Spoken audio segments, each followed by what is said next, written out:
Our next witness wishes, I think, to be known as Peter, does he? Yes, sir. Peter.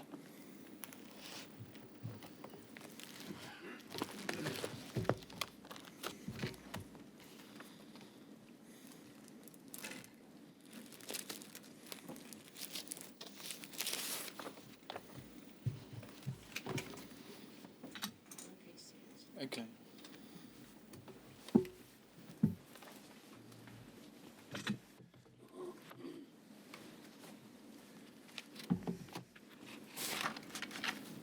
Please state your full name Peter Buckland.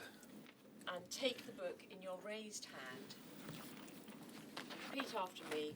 I swear by Almighty God I swear by Almighty God that the evidence I shall give that the evidence I shall give shall be the truth, shall be the truth, the whole truth, the whole truth, and nothing but the truth. and nothing but the truth.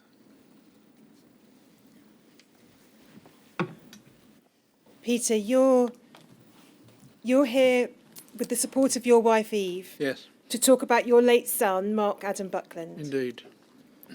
Mark was born in 1974, Yes, and from a relatively young age, he suffered from an inflammatory condition called ulcerative colitis. this is true, yes. What can you tell us about Mark growing up? What was he like? He was a great kid. I mean, all sons and daughters are lovely, aren't they? But he was indeed someone special. Why? He had such a nice nature, calm, always time for you, and a great kid, very happy with him. Now, Mark did well at school and went to Manchester University, Yes, he did. and he was studying a computer science degree, Yes. but in the second year his condition worsened, Yes. and he went to Hope Hospital, Salford, and underwent surgery, which left him with a stoma. Yes, it did. That's exactly what happened, yes. And although he went back to university to complete his degree, understandably, as a young man, he wasn't particularly happy with having the stoma. No, very unhappy. Had And a girlfriend. Yeah. And he took the decision to have the surgery reversed. Yes, he did. And that reversal of surgery took place at the same hospital in Salford in September 1997. Correct. But there were a number of complications, and he received a blood transfusion. Yes, as a result of the surgery he had complications, and he had to have a transfusion of blood as a result.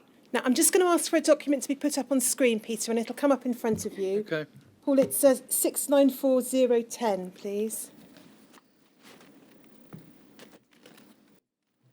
And if we just look about halfway down the page, where it begins, it appears that Mark received. If you can just highlight that, please, Paul, in the following paragraphs. We can see here the blood components that Mark received in September 97 during that inpatient admission. 22 units of red cells, 15 units of fresh frozen plasma, 2 or 3 doses of platelets. And then we can see, if we look at the last sentence of the next paragraph, it said that this makes the total number of donors whose blood was transfused into Mark in some form or another as over 40. Yes. That can come down. Thanks, Paul.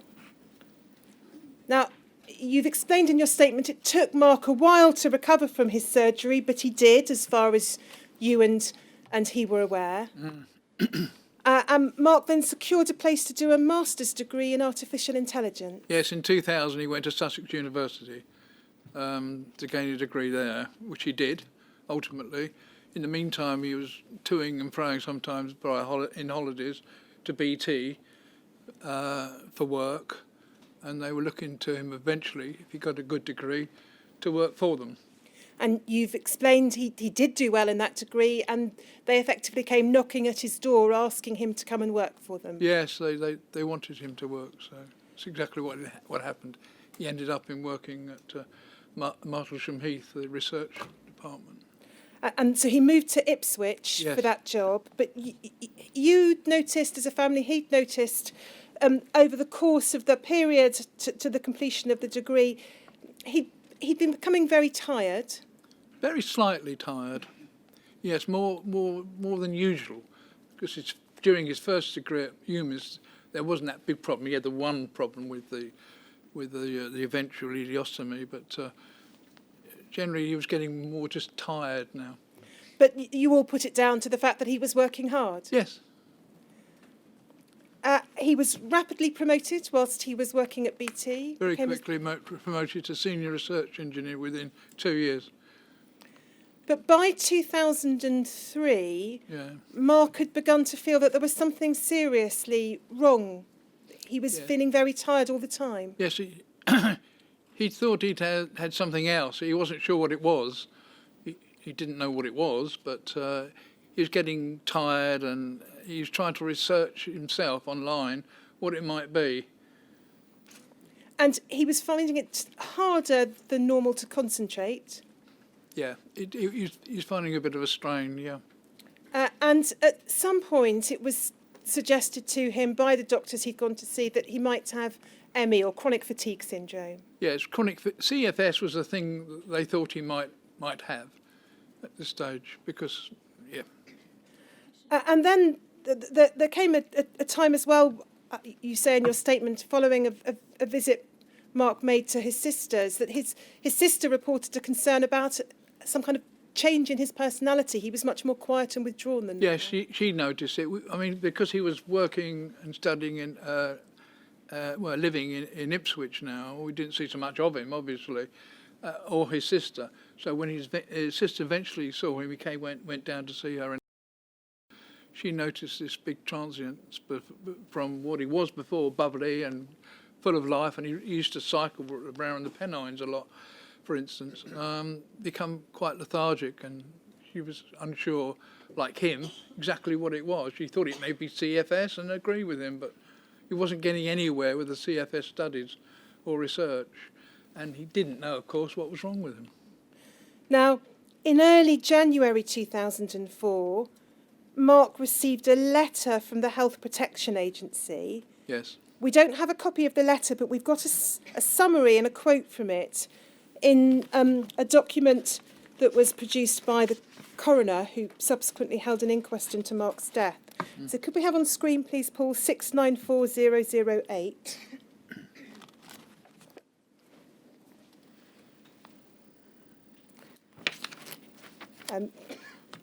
In fact, the second page was the right page, please, Paul.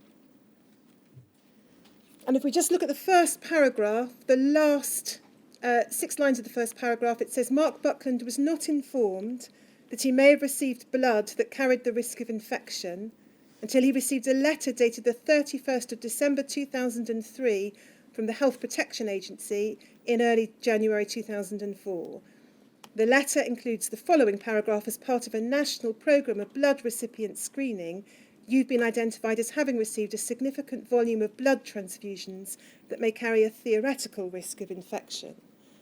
And the risk of infection that was being spoken of in that letter was the possible risk of infection with VCJD. This is correct.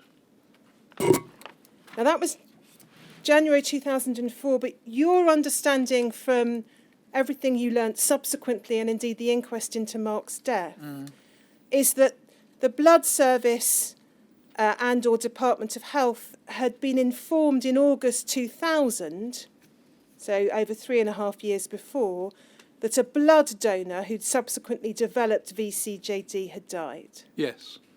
And we can see that if we have the same document back up, please, Paul.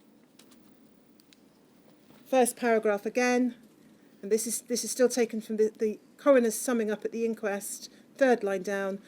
I am told that the Blood Service was informed on the 18th of August 2000 that the blood donor who had subsequently developed VCJD had died. That person had died in April 2000. Now, what's your understanding, Peter, of the reasons, if any, why Mark wasn't told until the beginning of 2004 that he was at risk of VCJD from the transfusions he'd received in 1997? Good question. I asked that question subsequently to the Health Protection Authority, and the answer I got was we were worried about Mark and the fact that if he knew he may die, he may commit suicide. So I said, is that the reason? And they said, yes, that is the reason. We didn't tell him. We thought he may, We formed a risk assessment committee, and I learnt this in the Houses of Commons when I went up there on a meeting with them. To be fair, they said, and we subsequently looked at what Mark might think and might not think, and he might commit suicide. We were concerned with this, so we decided not to say anything until January 2004. So for 4 years he was living in, well, none of us knew, and he thought he had CFS and was studying, looking at that for 4 years, and really looking at online and going to places to, to get well and all the rest of it. And of course it was VCJD.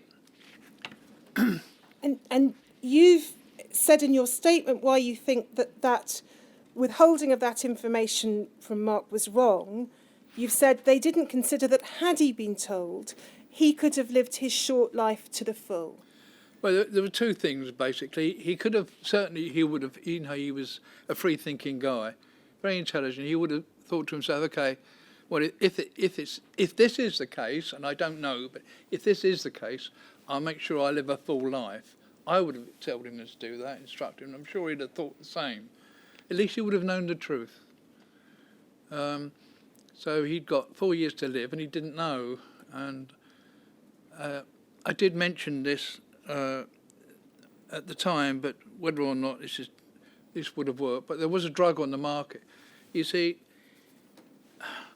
if you've got VCJD, it's not long you can hang about with it. If you get transfused with VCJD, you can't last very long unless you wash the whole lot out very, very quickly. But you can take a drug called pentosan polysulfate, which is an extract of beechwood, but it has to be taken intravenously and via a shunt. There wasn't enough time to do that because he wasn't aware of it. Had we been aware of this in 2000, there was a chance before it crossed the blood-brain barrier that it might work for him. And you're aware, I think you've mentioned it in some of the material that you put before the coroner into Mark's inquest, that particular drug has been given Yes. to other sufferers of CJD. Yes. One of whom at least lived for a number of years before eventually dying.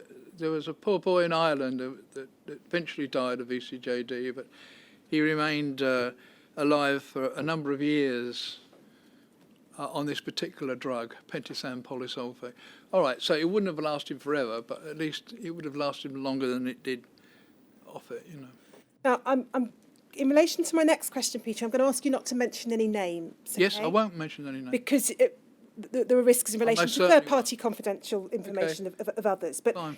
You've said in your statement that it's your understanding that the donor of the blood that was infected with VCJD and in respect of which Mark was transfused was themselves the recipient of a transfusion, and you've been informed that that person was not a person who consumed meat but was a vegetarian or vegan. Yes, my understanding of the matter, and it's been investigated, and there are no names, no pack drill, that he was not a meat eater, that he was a vegetarian. So the fact that he ate meat was not true. I learnt that conclusively. But previously, I think 8 years previously to this occurring, to his death, he had a very bad car accident and had a large transfusion of blood. I'm just thinking it might have come that way. And again, without mentioning any names, but so there's no mystery about it, you were informed of this through the work of an investigative journalist, and you've given the relevant names to the inquiry. Yes, I have. And it's right, I should also say that we do have a statement from Dr. Hewitt, who was a clinical lead with the National Blood Transfusion Service in England. And I should point out, she says that they're not aware that this is the case. Yes, they weren't aware because this investigative journalist was not known to her. Now,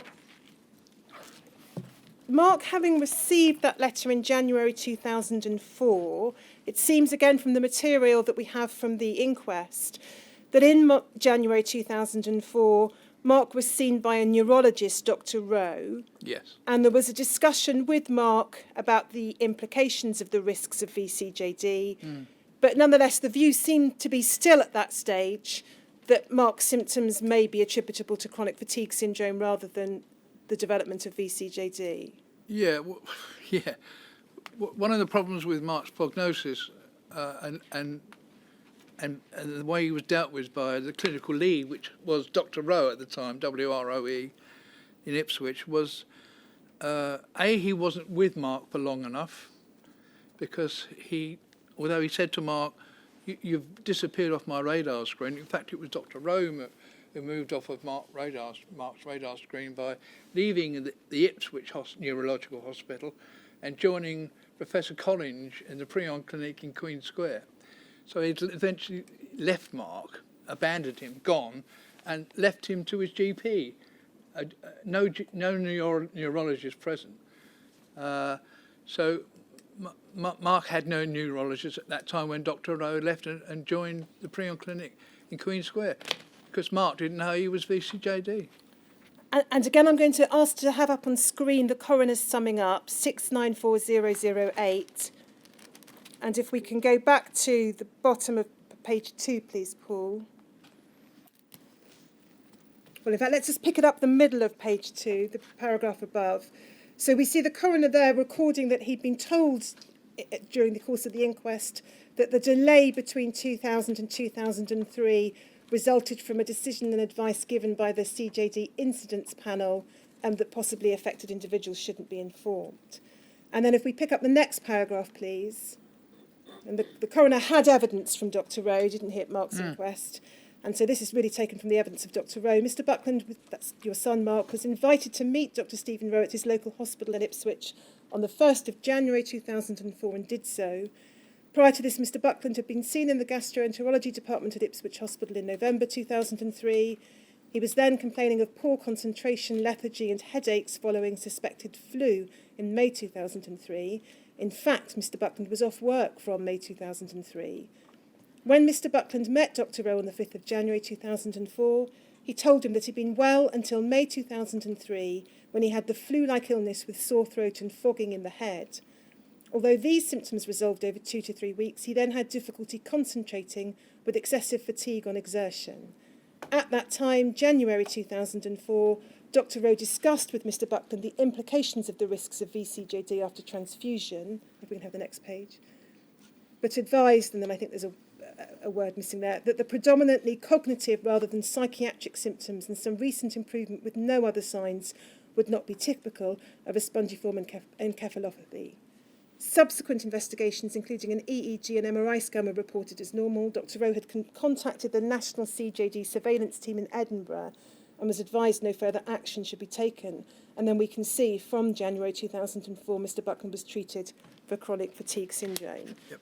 So at that stage, the risk was notified to Mark, but it was still assumed or determined that he was suffering from chronic fatigue syndrome rather than VCJD. Despite the symptoms, yeah. Now, Mark's symptoms continued. He was having to try to work from home. And then by the autumn of the following year, so October 2005, Mark was beginning to experience or to report severe leg pain, difficulty sleeping. Yes.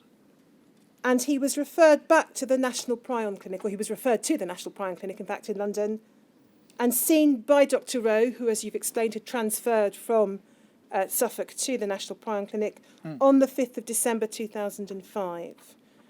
And again, we see from the inquest summing up, and I don't need this back on screen, Paul, that Mark was now describing that he was experiencing searing pain that subsumes me. Yes, indeed. Yeah.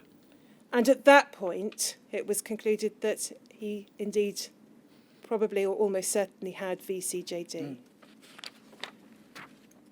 Now, you and Eve knew that Mark was unwell, and you went up to Ipswich one weekend to see him, and you were shocked by how he was. What can you tell us about Yes, I visited Mark it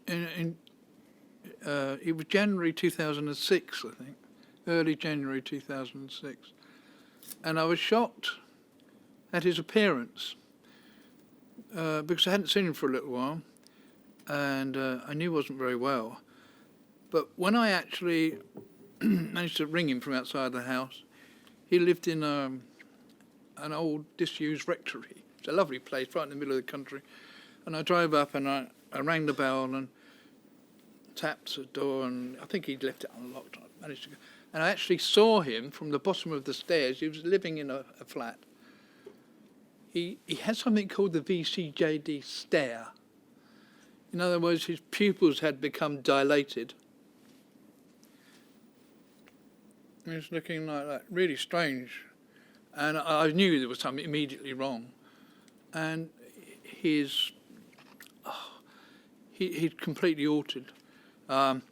He would slow. Before, he was very fast. He was a very bright, intelligent boy. I mean, he was a computer whiz kid, to be honest with you. Very clever, very quick. But he had a job to type now. I mean, before he was, all day long. But he was like on finger and, hello, Dad. And walking around, hanging on to things. And immediately you could see there was something profoundly wrong. So, yeah, that was the start of me seeing Mark for the first time in 2005. So, 2006. Now, you brought Mark home. Yeah, it's the same month. And you were visited on the 19th of January 2006 by Dr. Ray, the neurologist, to explain to you and to Eve in Mark's presence that Mark had VCJD. Yes, indeed. And that was the first you knew. Is that right? Or had you been told beforehand? Yes. I think Rowe came down to state that this is a fact now. That they knew this for a fact, that he was CJD and he'd only got a short time to live. And you've described that meeting you wrote a book, Peter, The Witches Within Westminster, and you've described that meeting in very vivid terms. You clearly had a strong memory of it. And you've said this: a quietly spoken middle-aged neurologist was wearing a very distinctive red and white spotted bow tie and had seated himself opposite Mark, Eve, his mother, and myself in our small mews lounge. Mark sat silent and listened. The mantelpiece clock, I remember thinking, had stopped, as if it too were focused on that moment. We were then told the results of Mark's latest brain scan and that it had conclusively proved that Mark was a victim of variant CJD. And then you describe a single tear running down Mark's cheek, and the only words, Mark speaking, that sounds like a death sentence to me. Yes, exactly. He's normally a very calm boy. He would never get flustered or anything. But he'd realised that it was the end coming, and what could he do, Now you and Eve, along with Mark's large collection of friends, spent the next few months looking after Mark in your house. Yes. You had to have substantial adaptations made to the house, I think. Yes, we did, yes. We lived in a fairly small mews house. And we got 2 small bedrooms, so we got those 2 small bedrooms knocked into one and made for Mark, because he had to have a fairly large bedroom. And we moved down to the garage and converted the garage to a bedroom. We also converted the bathroom into a wet room, so he could be showered in there. And what else was it? I can't remember. Stair lift. Oh, we had a stair lift, a Stanner stair lift. That was all done very quickly by the VCJD. I can't remember her name now. It's a lady called Margaret, who you said Margaret was Leach was the prime mover there. Yeah, she was from Scotland, and she supported us monetarily wise in getting these things installed while he's still alive, bearing in mind that we knew he'd only got a few months to live.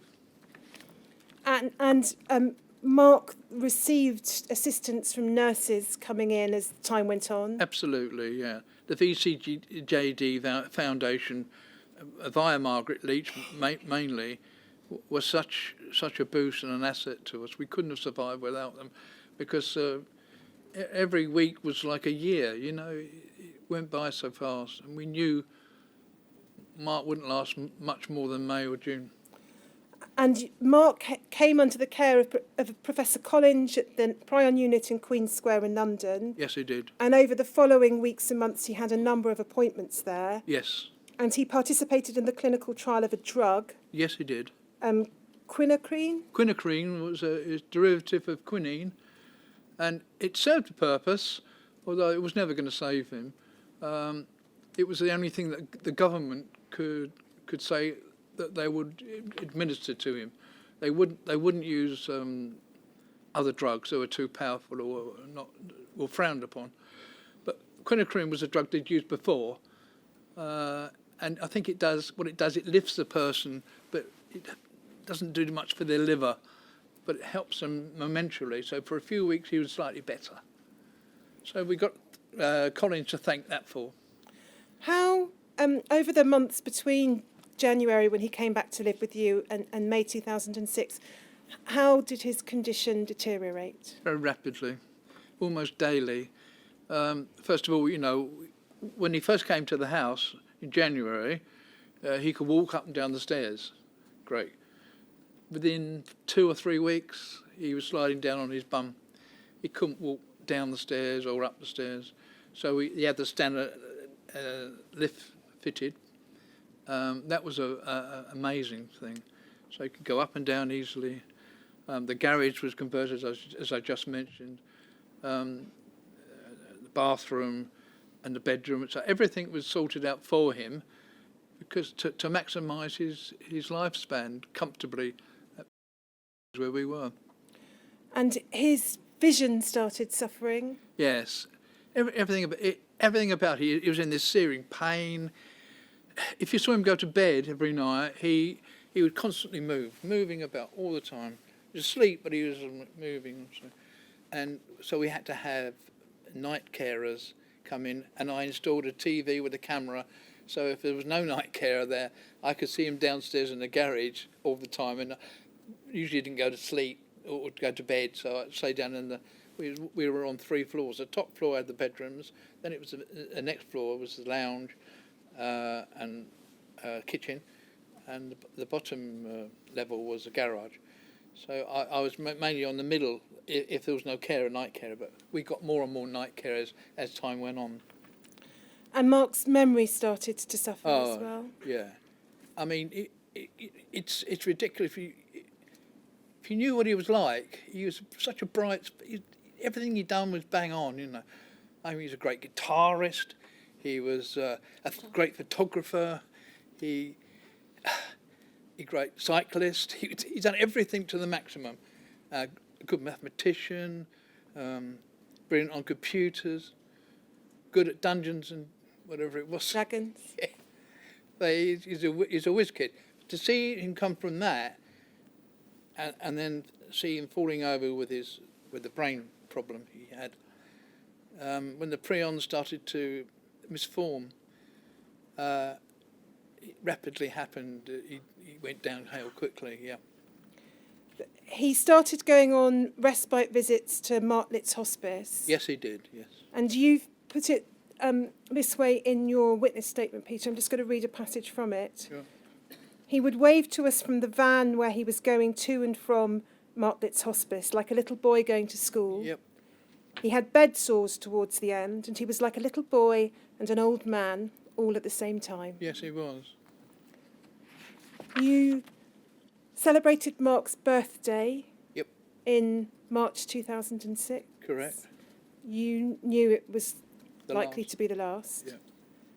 And Mark had a great many friends and a very supportive girlfriend who continued to spend a lot of time with him over this period. Amazing amount of time, yeah.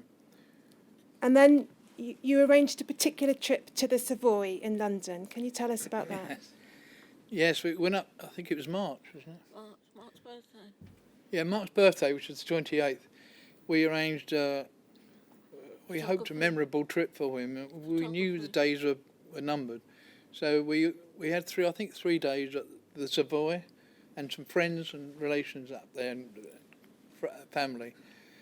And money no object because he was dying, So we spent the time up there and also at the same time arranged a photo exhibition for him very near the Savoy Hotel, so it wasn't a long way to walk. The Proud Galleries in London.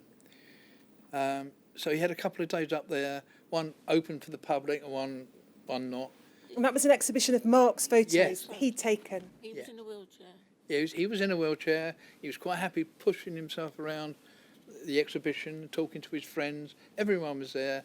It was all organised by his girlfriend and us. And he had a wonderful weekend in London at his own photo exhibition. And then took in the big wheel afterwards. You went on the London Eye. Yeah, London Eye. And we recorded that. We've got a video of it. It was wonderful to see. But it was tragic at the same time. You went to Hamley's toy shop because you were buying Oh, we presents went to for Hamley's your grandchildren. For the grandchildren. But you bought something for Mark And as for well. Mark, yeah. Because he was into robotics and was studying that at BT, Artificial Intelligence. He got a brilliant degree in that. He loved robotics, so I bought this massive, great robot for him, and he played with that in the Savoy. But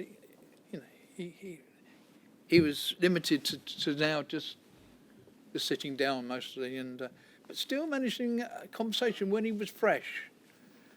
Just about making it. He even had a good conversation with Professor Collins at Preon Clinic, Queen Square, and he was quite impressed with it. Well, I'm going to actually put something up, which is a letter from Professor Collins. It's 694011, please, Paul. It was a letter to Mark's sister from Professor Collins, and it's just the second paragraph, please, Paul. I don't need the rest. I understand that Mark's illness and diagnosis must be extremely distressing to you. Although I've only met Mark on a few relatively brief occasions in our clinic and ward, what you say about his remarkable character shines through very clearly despite his illness. It is very moving and inspiring talking to him, and I know this view is shared by all of my staff who've had the privilege to meet him and to be involved in his care. In May 2006, you and Eve went on a holiday for respite. You were talked into it, I think, by friends and family. Yes, we were, yeah. They said we were getting into it all, so yes, we managed to get away. But you received a telephone call pretty quickly into your holiday. I can't remember where we went. A long way away, to Italy.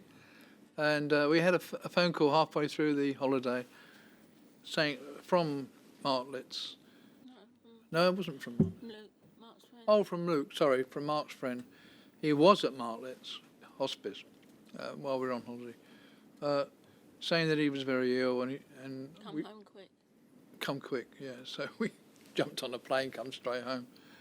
And Mark was very unwell. He Very deteriorated very rapidly indeed. Very, very rapidly, yeah. And he was in the hospice. Yes. And he died there on the 23rd of May 2006. Yeah, I shall never forget that date. Yeah, we had a phone call again when we were at home then, and they said, come quickly, he's going. It was 7 o'clock in the morning, and time we got there, gone. It was still warm, but, we knew that was it. You'd seen him the night before and given Yeah, him a luckily, drink. I was the last one to, well, luckily for me, the last one to see him for 5 minutes just to talk to him. But by that time, he found it hard to swallow. So, you've got a lot of muscles in here. You swallow water with. So he had to have thickeners. And I fed him some thickenings fluid and said goodnight to him. But I felt like that was the end. That was the last night, and I was right. So, yeah, he went. You've written about that also in your book, Peter, and I'm just going to read, if I may, what you've said there, Yeah, sure. because it's your words and it's very powerful. Our precious son had left us at 7:10 that Tuesday morning. He'd gone where there was no suffering, no longer in a space restricted by a brain-wasting disease that slowly stripped the very essence of who Mark was and spat it out. Our son, God rest his soul, couldn't go on any longer. He finally gave up his fight to an incurable disease that was a direct result of a tainted blood transfusion within the NHS. You very kindly shared some photos of Mark with us that we're going to show. Sure. Can we do them in this order, please, Paul? Could you put up, please, 694017?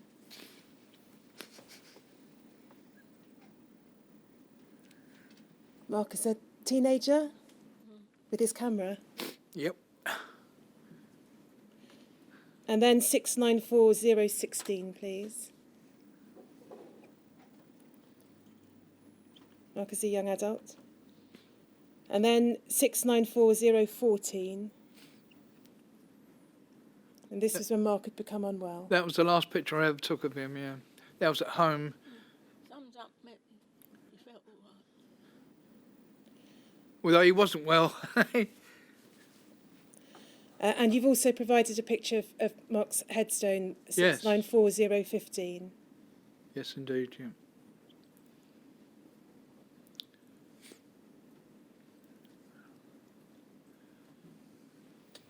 You are our star, we love you. Thank you. Now, there was an inquest into Mark's death, and if we just, really as a matter of record, have up the inquisition from the inquest, which is 694009, please, Paul.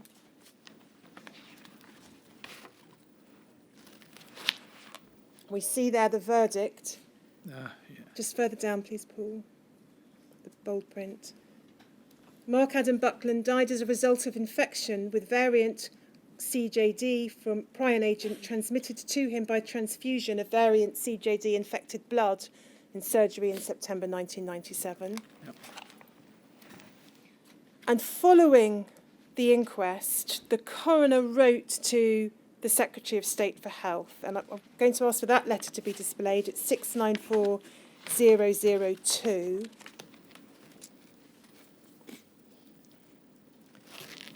If we just please have the bottom half of the page closer, thank you. So we see there a narrative first being set out about the blood service being informed in August 2000 that the blood donor had developed VCJD, she having died in April 2000, and Mr. Buckland not having been informed until early January 2004, and then a description of the meeting with Dr. Rowe. If we could go on to the third page, please, of that letter, Paul. Second half of the page, if we could have that enlarged. Thank you. So we can see here that this is the coroner's summary of what Dr. Rowe said to him during the inquest. Dr. Rowe believed that had Mr. Buckland been in regular contact with the National Prion Clinic for review and follow-up, the diagnosis would have been established at least 6 months or possibly 18 months earlier.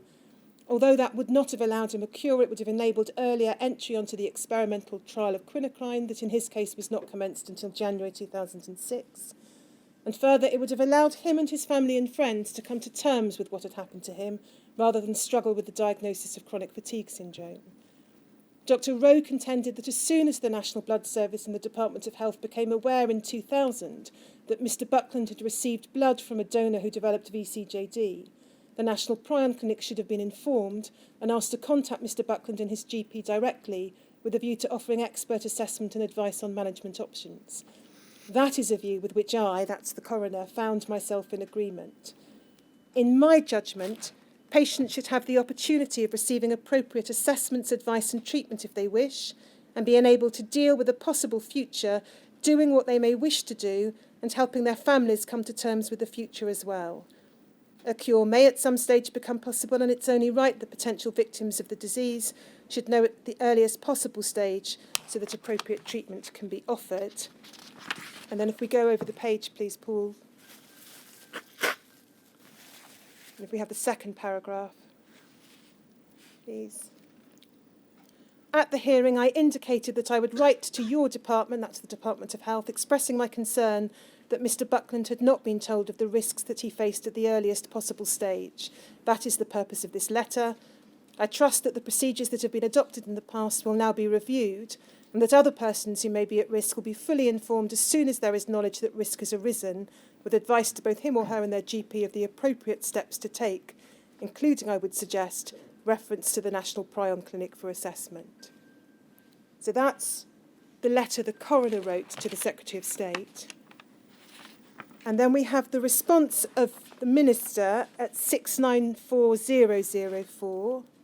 And these are all documents you, Peter, have kindly shared with the inquiry. And we'll just look at the second, the main paragraph, please, there at the bottom half of the page. The Department of Health took the decision not to inform potentially exposed transfusion recipients about the possible risk of exposure to the agent of VCJD in 1998, following advice from experts in ethics.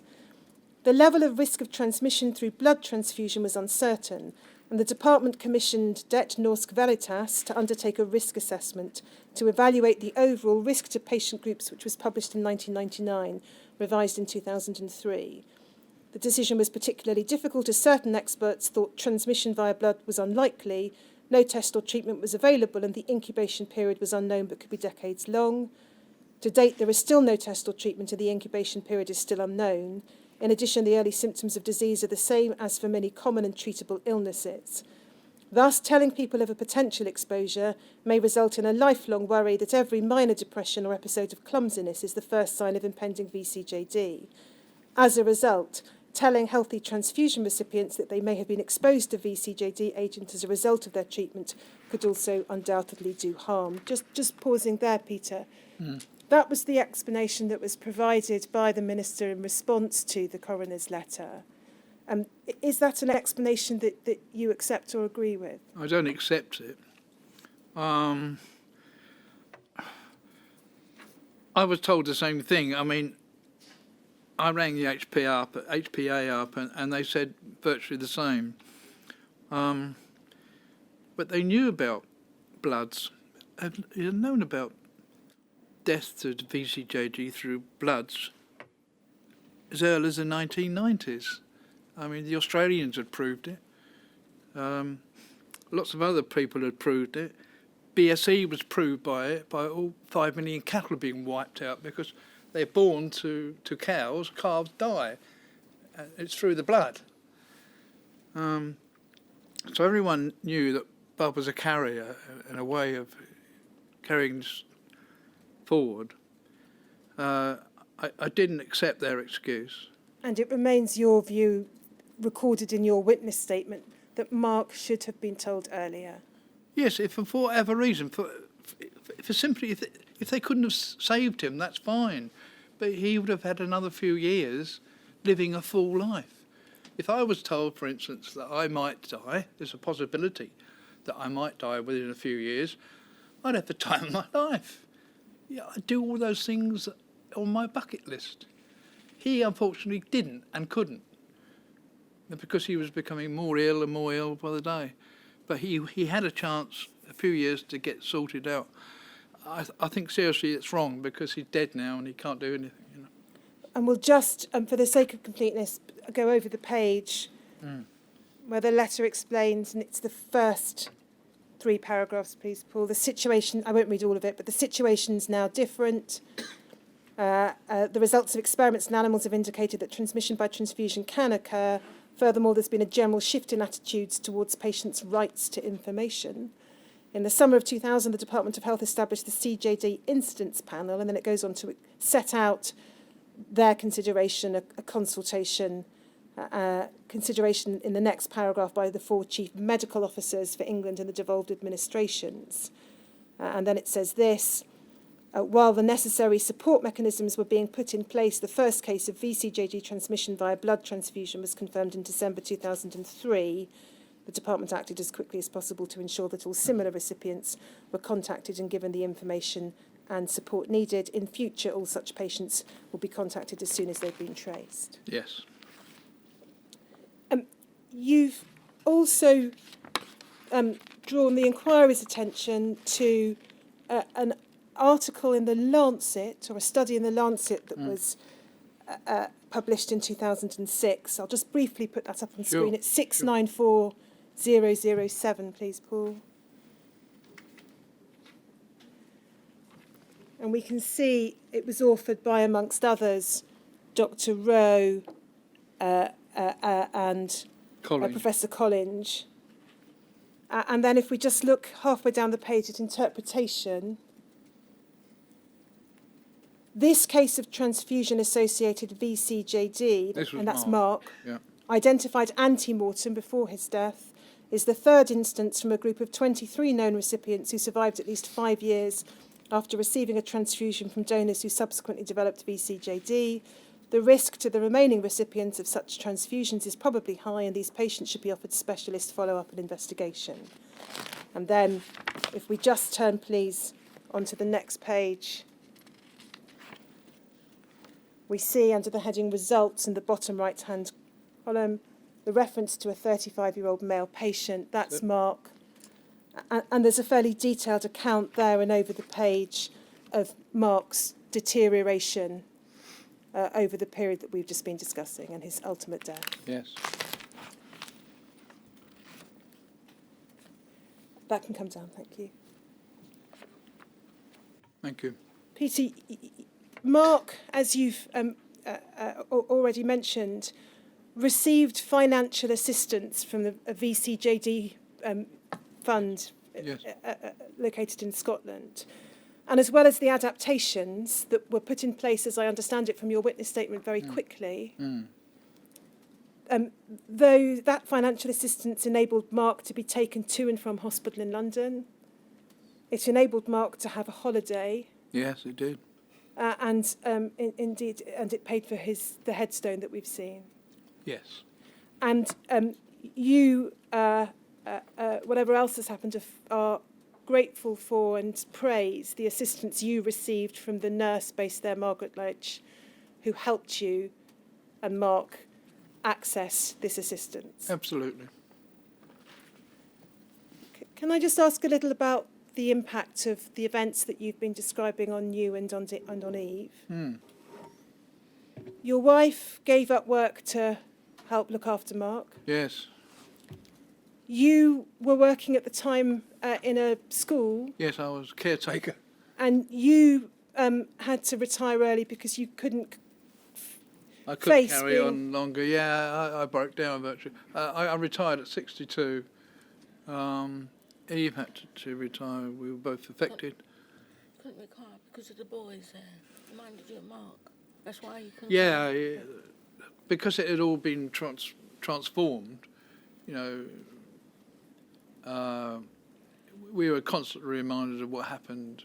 The boys at the school. You were seeing healthy children and I was young working adults. with healthy children 5 days a week, and great, you know, when you're okay, but when you've just experienced a 6-month death of your own son in your own house, it's not funny. So 5-month death, I couldn't do anything. All I'd done was got on my bike and cycled over the downs. You're very candid in your witness statement that you began to drink. Yes, I did. I wrote my book on red wine and become an alcoholic. That had an impact, obviously, on your relationship with Yes, Eve. yeah. It ruined a lot of things. It had an impact on your relationship with your other children. Yes, big time. You developed. My children don't speak to me now. You developed type 2 diabetes. Yes, I did. Yeah. You no longer drink. No, I gave it up. Remarkable, wasn't it? And you have tried to make new friends and new lives for yourselves. Yes. You said, amongst other things, people just didn't, who'd known you and known Mark, didn't know what to say to you anymore. No, it's embarrassing. I used to go around when Mark died or was dying, to go around, which is a big park near where we lived, and talk to old ladies and old men, and just talk to anyone, to someone. And I'd sort of lost it for quite a long while. And you then became something of a cycling fanatic and trying to raise awareness about these issues. Yeah, I decided to become a cycling fanatic, and I decided to with a friend, to ride John O'Groats to Land's End to raise awareness of bloods that go wrong, and I'd done that in 2007, and then I went on a trip to Paris, to London. I might. Bye-bye. by bike again, yeah. And even went one day down to my daughter who lives in Exeter, to Exeter in one day. I thought it was quite good. Actually. I left at 7 in the morning, got there at 7 at night. It was 200 miles. Maniac, but But that's taken its toll. All that furious cycling and raising awareness took its toll on your heart. yeah, You had to have surgery. I had to have a major heart surgery this year. It wasn't too good. And I'm okay. I've got a new valve now and a new bypass. I'm up for another 20 years at least. And you've said in your statement that your wife Eve, she had to internalise her own grief and anger. She had to deal with you during the period that you've talked about, and she said she had to live with me and found it very difficult to control me. I don't know how she did it, to be honest with you, because she never complains. It's just me. I've got to take, drink, and she never has. So she's marvellous. And then you've said this, and I'm just going to read what you've said about Eve, if that's okay, in your statement. My wife was very angry. She's told me at the time it felt as though nothing could put it right. She couldn't travel on buses and trains because she was scared of sitting next to a young man and being reminded too much of Mark. She couldn't go down the biscuit aisles in supermarkets because chocolate biscuits had been Mark's favourite, and she was reminded too much of him. There was one occasion she was in a chemist and she saw a sign that said, "Donate blood, save a life." She got hold of the sign and threw it across the shop because it made her so angry. Now she's just sad about what happened to Mark. He was the most lovable and caring son. We have photos and all the good memories, but it will never be the same life for my wife or myself. No. All that's gone. You've seen, I know, a statement from Dr. Patricia Hewitt, which details her recollection of a discussion you had with her different from your recollection. Yes. I'm not proposing to ask you anything about that, Peter, unless there's anything you particularly want to say about it. It's Not really, there. no. I mean, she has a view. She was probably just trying to do her job, but, my anger is not against it. It's just about I can't understand politics. It's the politics of it all and the risk assessments that were wrong, both in haemophilia and VCGD. Risk assessments must be taken more seriously, and that's what they're on about here. Peter, that completes the questions I had to ask you, but is there anything else you'd like to say? Yes, it's just a brief thing. I'm good at writing, but I'm not good at standing up and reading. This is from my wife, Eve. Just to say, Peter and I want to thank you all about your concern in bringing this inquiry together, and that all these families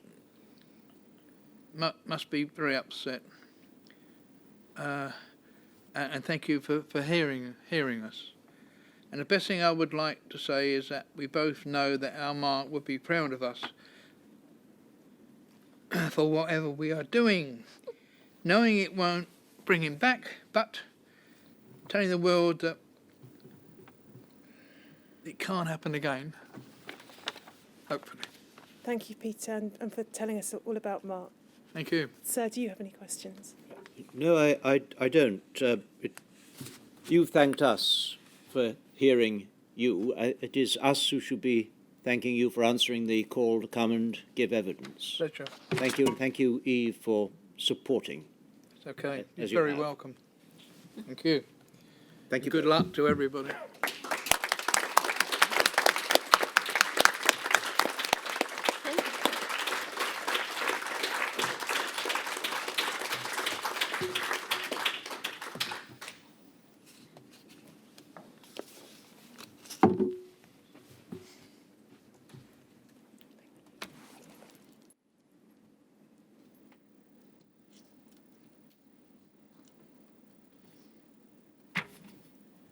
We'll take a break there till tomorrow, 10:30 tomorrow. Yes, sir. And can you tell us what we have in store tomorrow? We have an anonymous witness, and then we have Maria Fletcher and Graham Manning. So the anonymous witness is Ms. or Mr. L. Mr. L. Tomorrow then, 10:30.